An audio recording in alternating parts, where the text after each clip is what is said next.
to give some context, Sir Tom has been tasked by the Secretary of State to head up a significant volunteering effort to surge support into the NHS in the crucial days and weeks ahead, in which it is anticipated that there will be a peak of patients who are severely ill, requiring assistance, surging into the NHS. And what we are trying to do today is first, let Sir Tom give an account of what him and his remarkable organization have been tasked to do, what they will do in the days ahead, and how we as the conduit and as ordinance and as not-for-profits can assist him and through him the NHS at this crucial moment. So Sir Tom, welcome. Would you give us a little bit of context for HelpForce, the request made to you, and what you will be doing in the days ahead? Sure, thanks so much, Paul. So I'm Tom Hughes-Hallett. It's an absolute pleasure to be talking to you today. I'm an investment banker by background. In 2000, I became chief executive of Marie Curie and spent 12 very happy years running an amazing charity. And since then, I've really been thinking through how voluntarism can support the state, which is a slightly unusual way of approaching charity. It's quite novel, and it's been somewhat successful. We founded HelpForce 3 years ago now, recognizing that in healthcare, we haven't historically in this country, England, and indeed in Britain as a whole, made as much use of volunteers as we could. And yet people love supporting the state. So that's been HelpForce's role. I never envisaged it being more than helping a couple of hospitals. And to our absolute astonishment, we're now involved with almost every hospital in England, and also now in Northern Ireland, Wales, and Scotland. It's my favourite sort of charity. It's small, there are only 17 of us. You are looking at the fundraising department, and I'm not paid.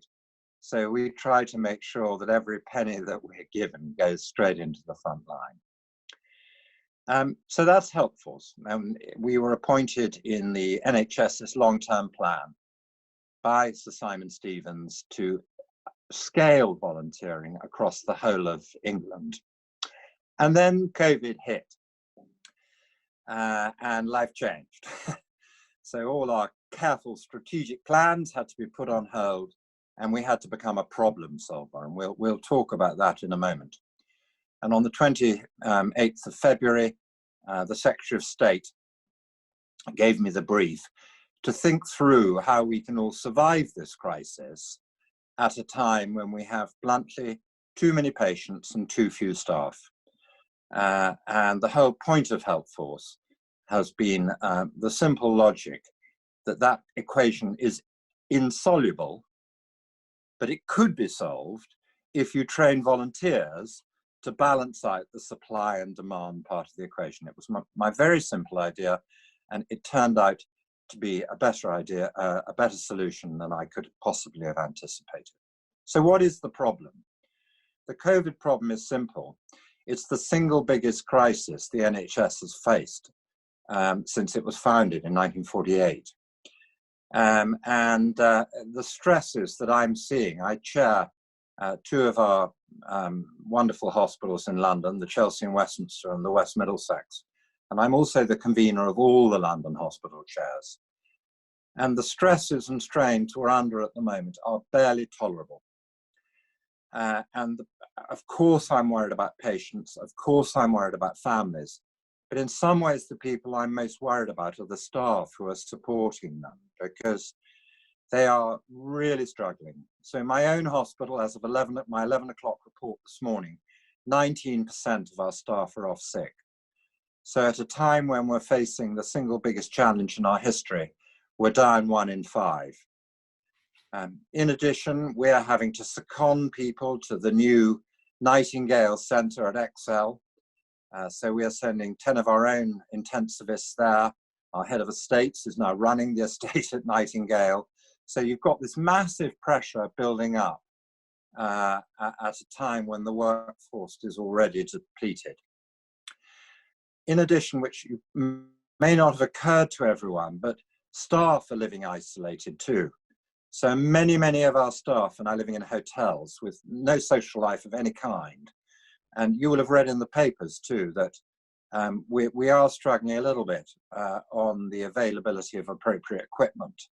And of course, that spreads fear amongst our staff as well. I don't want to overplay this, but these are real challenges. My son is a surgeon, and my daughter-in-law is now a consultant in the emergency department. One's at St Mary's and one is at the Charing Cross Hospital. Life is very tough. My son has lost a huge amount of weight, and just thinking through how they can manage their 2-year-old grandson, their 2-year-old son, my grandson, is not easy. So this has led to the recognition that the only solution is the largest ever peacetime recruitment of volunteers. And this is taking place in 2 phases, and then I'll stop, Paul, on this question. The first phase has been the mobilization of 750,000 people. This has been led by the brilliant Royal Voluntary Service, the RVS, working with the government. And we thought we would try and recruit 250,000 people, but we've now recruited 750,000. And as you know, the program is currently on hold while we regroup and think through, well, it's not me doing this, this is the government with the RVS, rethinking through whether we actually can use more people.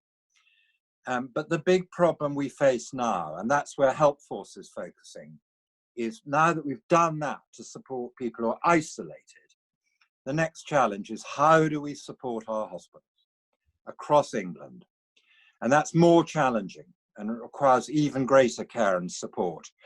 And this rather tired face you're looking at, who looks quite bald, by the way. My wife, we bought some clippers on Amazon because you can't go to the hairdressers any longer. So my wife cut a man's hair for the first time in her life on Sunday morning. I hope you like my hairstyle. Wonderful. So Tom, I'm interested in you've set forth the challenge very clearly, and you are appropriately focusing on assistance to be delivered to the NHS to people like your son and your daughter-in-law.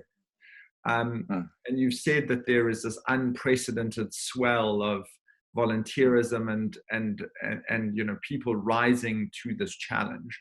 But obviously, what it requires is a very systematic and thoughtful matching of supply and demand, of the supply of the volunteers with the very specific nature of what hospitals need. And they may be from the mundane to the very specific. And before we started broadcasting, you and I were chatting a little bit about the sorts of things that hospitals will be needing. So can you tell us exactly how HelpForce is going to try and match this surging supply of assistance with the specific demands that hospitals will need? Absolutely. So really, HelpForce is focusing on 2 things.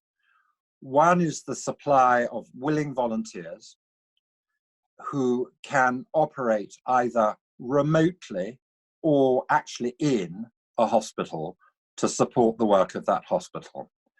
And some of your guests today may be interested in doing that. And I would stress that any task we are asking people to do in a hospital is being reviewed and was being reviewed over the weekend by NHS England and Public Health England to ensure that our volunteers will be safe and that all the precautions that are needed will be taken. Will they be completely safe? Of course they won't, just as neither you or I are completely safe when we go to the supermarket at the moment. There is, of course, a degree of risk. So the first thing is actually helping in the hospitals. And HelpForce has been working with 100 NHS trusts virtually over the last week to identify the things that would be most helpful. And this ranges from actually being on the wards, changing beds, very often wards that have no COVID patients on them at all. They may be children's wards, they may be care of the elderly wards, but it allows us to redeploy our nurses and healthcare assistants who've been performing these tasks before to more serious tasks that are urgently needed. Working on reception, picking up telephones. Telephones are going unanswered in hospitals at the moment. Volunteers can simply do that. And playing with the children on paediatric wards, helping with transport. And so that's some examples, but also there are remote things that people can do from home in terms of calling patients who are lonely in hospital. A lot of people in hospital right now cannot be visited any longer, and they're really lonely. So we could have volunteers calling them, and we've had Help Virgin, for instance, have offered us a lot of telephones that we can give to the patients, and then our volunteers can call in and just chat to them. And that's an easy thing to do, but it would be of great value. So that's an example of that. But the second thing is, how can you help us with, and which many of you would be able to, with your talent and skills. So I've talked about your time. Now I'm going to talk to you about your talent and treasure, if that's okay. Shall I do that? Please do. Yes, absolutely. And I thought I'd take 2 or 3 examples, actual examples.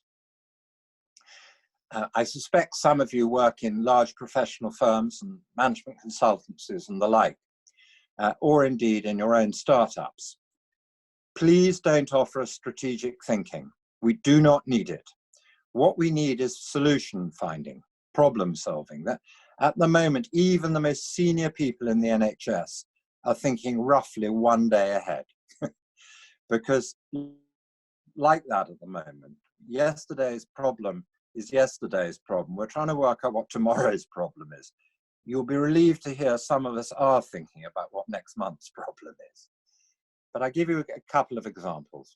Probably the biggest problem we face at the moment is the mental health of our staff, as we've already mentioned. And one of my colleagues at HelpForce, our chief executive, came across 48 hours ago a group of people who are trained in post-traumatic stress disorder type circumstances, 450 of them. This group have now offered to work with us, and they have offered to all 450 of them, one of them to support every hospital in the country to talk to teams as they come off shifts. Second example is much more humble, but just as important. As you know, these 750,000 community volunteers are going to be distributing food in emergency parcels to the 1.5 million people who are socially isolated. Wait for this one. We haven't got enough cardboard boxes. So we have, one of the things I've been talking to Paul about is actually creating an online community of members of the Conduit Club, so that we can say, has anyone got, 10,000 cardboard boxes of this size, or do they know someone who manufactures them, who you could put us in touch with? So that's another example. A further example would be, it became clear to us last Thursday that because of social isolation, doctors and nurses are nervous about going into the canteens in the hospitals. And indeed, some of them have been closed down. In my son's hospital at Charing Cross, there was no hot food of any kind available yesterday. I'm proud to say that HelpForce, working with a range of catering companies and with the financial support of 2 very generous philanthropists, Paul Marshall and Ian Wace at Marshall Wace, are now distributing 30,000 hot meals across London to all the London hospitals. We've offered it to all the London hospitals. I'm sure over time they're all going to say yes, but we delivered our first meals yesterday. And you'd be amazed by the people who are supporting us. It ranges from Annabelle's nightclub right the way through to large hotel chains, through to corporate kitchens. So every day we will have a problem that we can offer to the conduit to solve. And we know that you'll always be able to solve it. Final example. As you know, Nightingale is being built. It will be the world's largest hospital when it's opened in 10 days' time. There is nowhere that we know of currently for the staff to relax. And it's in a kind of remote place out by the Excel Centre. This morning, a charity called Civic, founded by an extraordinary philanthropist, Michael Samuel, who's on the board of HelpForce, contacted me saying we have space available 100 yards away from Excel in 7 shops that Newham Council have given us to help regenerate the community. So I rang up my friend, Kate, who runs the community team at Morgan Stanley, and said, could you help kit it out? And now the Excel team, Civic Trust, and Morgan Stanley are going to be getting together. And I believe that HelpForce will have helped sort out another problem. So think of us, for those of you who are a tiny bit older, there was a wonderful guy in Dad's army called Hodges, who was the air raid warden, and he was the black marketeer. And I think of HelpForce as the black marketeer of this crisis, i.e. when you can't find something that you really want, HelpForce's job is to find somebody to give it or create it. And that's what we're doing 24/7. And on behalf of my 17 colleagues, I can tell you, it is 24/7. Well, amazing. And obviously, we're doing this, significantly, our dear friend Cheryl Fafaria at JP Morgan and their philanthropy introduced us and was, we immediately jumped on the opportunity to be able to wrap the power and the empathy of the conduit community around what you're doing and trying to channel support to you. So let's try let's look at a couple of concrete ways. Already we've had a person say, I'm a retired clinical psychologist and therapist. I signed up to do telephone support for the lonely and the isolated.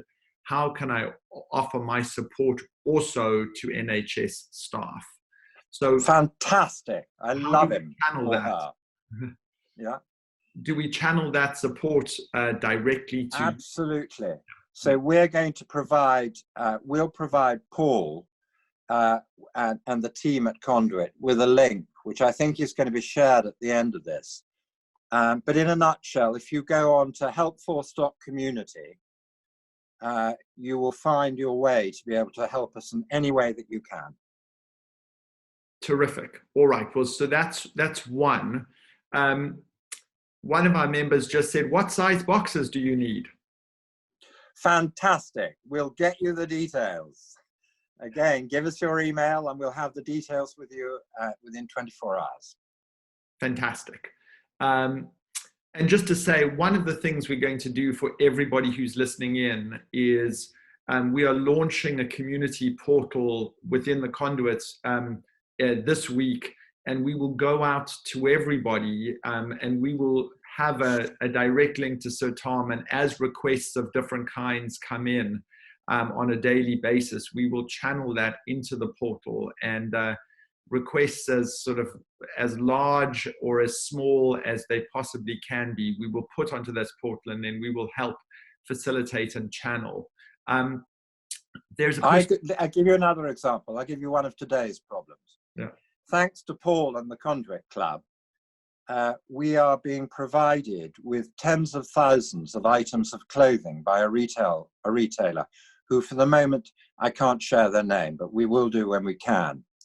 And this will be for NHS staff. So imagine you're a hot and sweaty nurse or doctor, and you go off duty in the middle of the night, and you're at the Excel Centre in the middle of nowhere, and you're staying in a hotel nearby. Guess what you forgot to bring in? Clean underwear, clean socks, a sweatshirt or sweatpants. Now, these are going to be provided by this retailer. Unfortunately, the retailer doesn't supply bras. I could use 40,000 bras right now. Great. Another very specific request. That's fantastic. So there's a general question around food. As you may know, over the last week or so, the Conduit, in our own small way, together with Ralph Lauren and with support from Gail's Bakery, have been delivering food, both in the form of bread and salads, to hospitals, and your hospital in Chelsea and Westminster will soon start receiving from us. But there's a broad Fantastic question, which is, and one of our members has asked, are there any organizations that support the families of NHS workers to deliver healthy home-cooked meals or other things they might need at home? Can we contact Deliveroo or another service so people can donate to cover costs? So what's the most, I'll say two things I'd ask you, Sir Tom. We are doing a crowdfunding campaign at the Conduit, and we'll launch it in the next couple of days, to be able to surge, particularly from Gail's, which makes those wonderful loaves of bread into hospitals to be able to provide food to frontline workers, frontline NHS workers who need food. And there are lots of examples of this, but I presume we could also contact HelpForce and people could provide assistance through you as well. Yes, we'd love to do that. There's a lot of work going on at the moment, I understand, about the possibility of a retailer potentially working with NHS England to create sort of pop-ups in hospital car parks of food, because you're absolutely right, and I'm so glad your guest, your member, by the way, I am a proud Conduit member, I hasten to add, on the charity rate too, even better. The answer to that is we are a 17-person operation. So logistics of individual gifts are tough for us. But happily, we're working with management consultants who are providing their services to us pro bono. At the moment, Deloitte and PwC, but we'd welcome more, to think through the logistics of these things. But I love the idea of offering food to NHS workers' families. I think that's a fantastic idea. The challenge will be the logistics. But I can tell you, I mean, we've given our house in London over to my son and his wife so that they can be nearer their hospitals. And my wife and I are now living remotely. But we've actually organised a food package for them this morning because they have no time to go and buy food. So it's a lovely idea. If you share the idea with us and how you can help, and by the way, I hate to use the word, but money is precious too, because although we are getting lots of offers of help, what we're finding is we're not actually getting offers of money, and it does help. I mean, I'm having to pay our staff too, and we have no time for fundraising. So HelpForce itself needs 1.2 million to fund its existence during this crucial next 6-month period. Any help you could give on that, there's a give page on our website, and it would be much appreciated. Excellent. Those were, in fact, 2 of our members asked that specific question. So fantastic. Help support HelpForce to be able to channel all this assistance in the most efficient way possible. There are a cluster of questions coming in around, does HelpForce only operate in the London area? Do you operate outside of London? Throughout the UK. We're working with every hospital in England. Fantastic. So you work across and most hospitals now in Wales and Northern Ireland, and some hospitals in Scotland. Fantastic.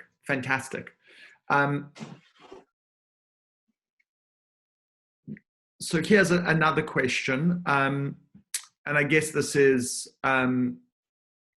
your organization is mainly focused on volunteers, but are there any ways in which money could be deployed right now, but it's not being sufficiently deployed?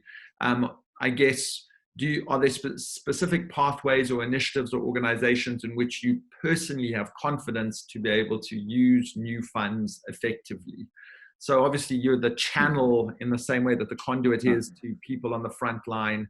How would you suggest that people who do have money, I mean, obviously, we need to get money to support HelpForce's ability to do this. And then what else would one do with surplus funds at this moment so that, your deep track record here could serve as a kind of authenticator or a vouching for the legitimacy of people who need it? Sure. Yeah. So I would suggest a handful of ways, and then a slightly left field one, if I may. The handful of ways are as follows. General Dannett has been given the task of raising money in a national fund.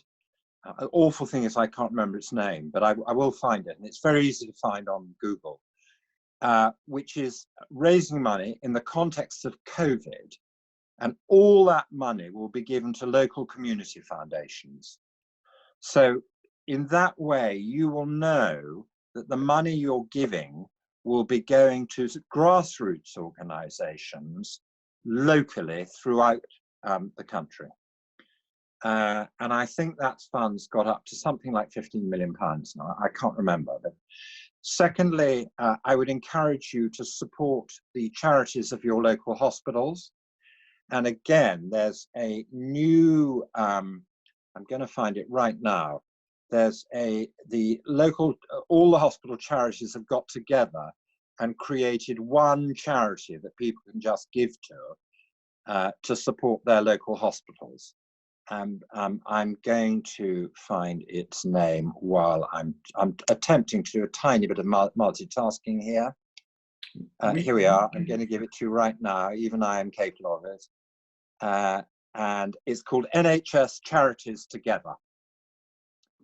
And and I would encourage you to do that route. The third route is obviously the sort of big household charities like Marie Curie, the Royal Voluntary Service, St John's Ambulance, Age UK, organisations like that. But my lateral answer is the charities I'm really worried about at the moment are those who've got nothing to do with COVID. So please support us. But if you support an organization already, my wife, as an example, by the way, this isn't a plug for my wife's charity, but my wife runs an amazing charity called Smart Works, which she founded, which gets women back into work. Well, they just aren't very fashionable at the moment. And there are lots of arts charities. No one's going to be giving to arts charities at the moment, but we still need the arts. So my slightly left field argument response is, don't forget about your existing friends, because we need to keep those charities going. Have a look at the Times Leader today. We think that about 3.5 billion of the 12.5 billion which funds the British charity sector has disappeared. That's terrifying. There will be so much. Not the answer you were expecting, but I care about everybody, not just health charities. Yeah.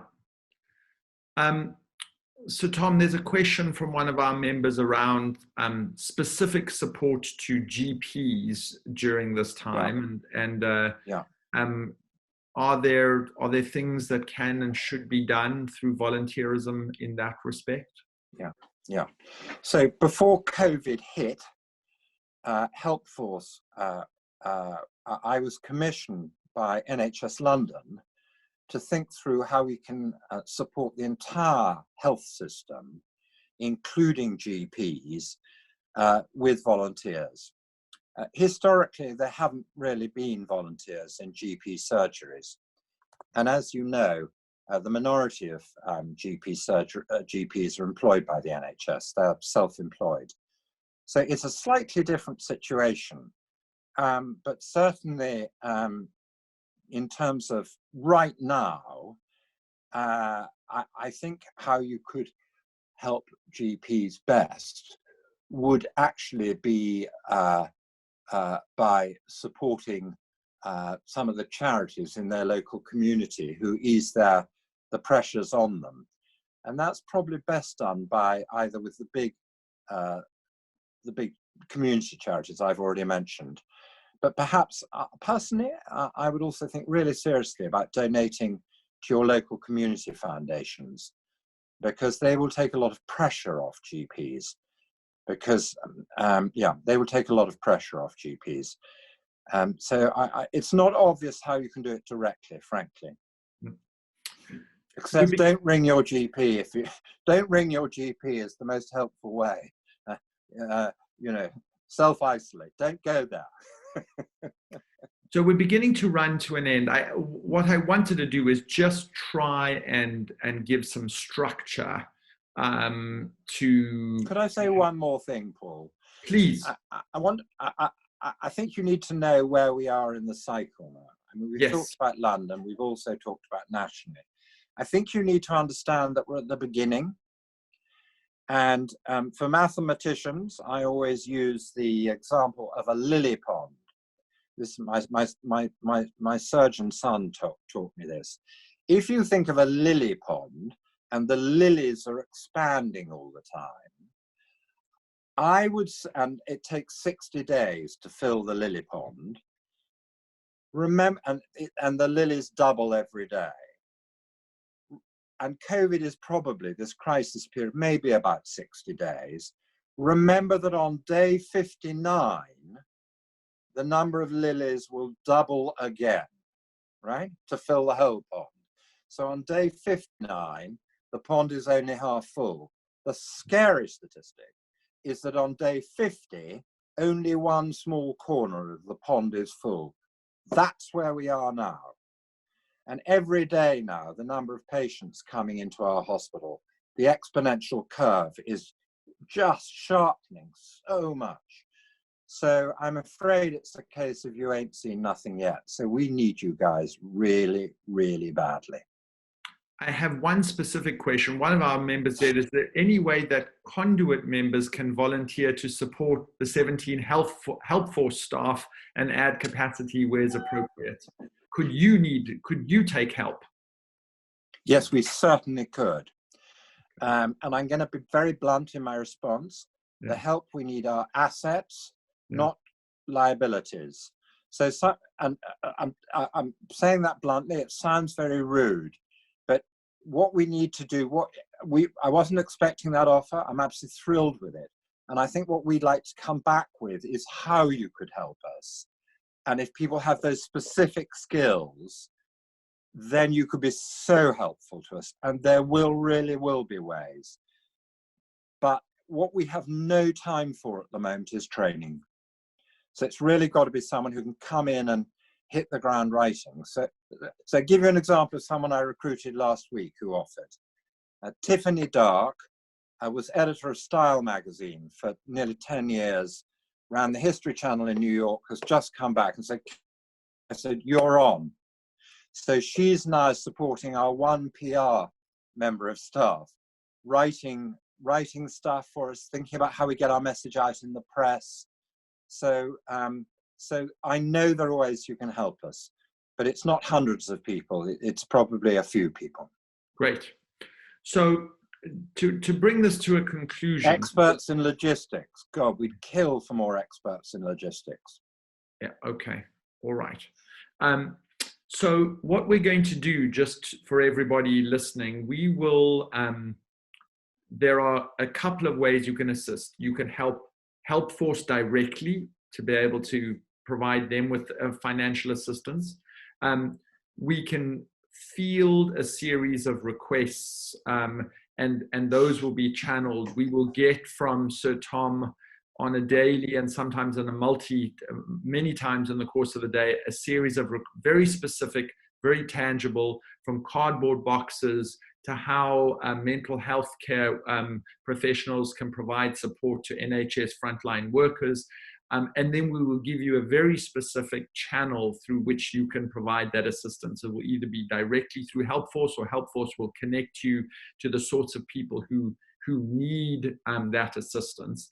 And please check in there, and we will then compile those lists of assistance. And I think the crucial point is the next 60 days are going to be the days in which we're trying to match the goodwill that exists in our community, the offers of financial support, of time, of talent, with the surging demand that our hospitals are going to be overwhelmed with.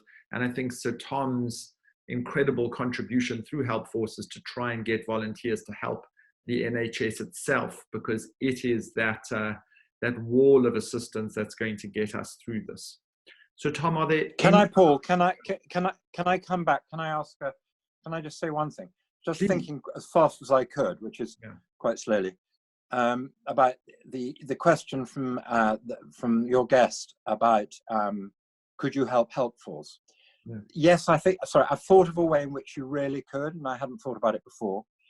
If you are an expert in the retail industry, or you've got lots of friends in banking, or you've got lots of friends in pharma, or you've got lots of friends in social startups, and you were to say, we'd like to be your ambassador for the pharma industry.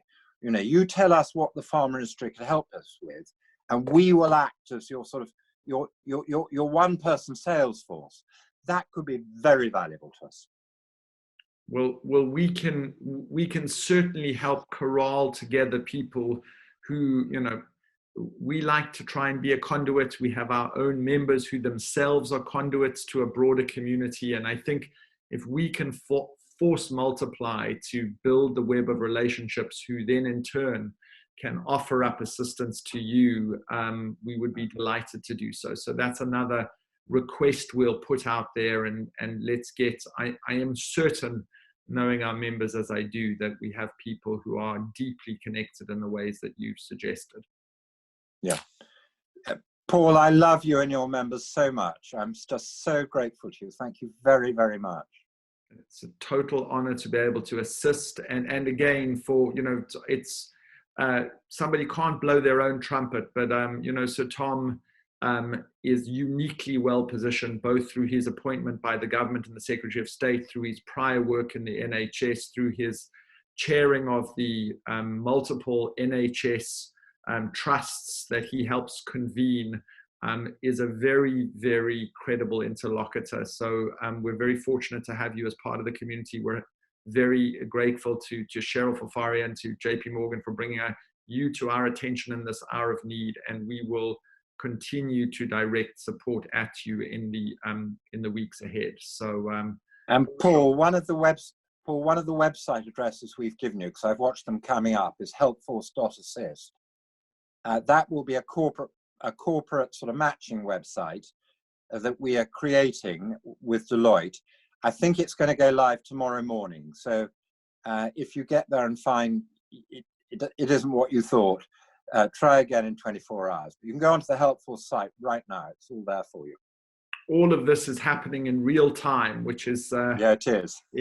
which is what's required, real-time assistance. So thank you so much for your work. Thank you for your leadership. We will continue to assist, and we'll be in touch with you on a daily basis to convey requests to the community. So thank you so much. Very much.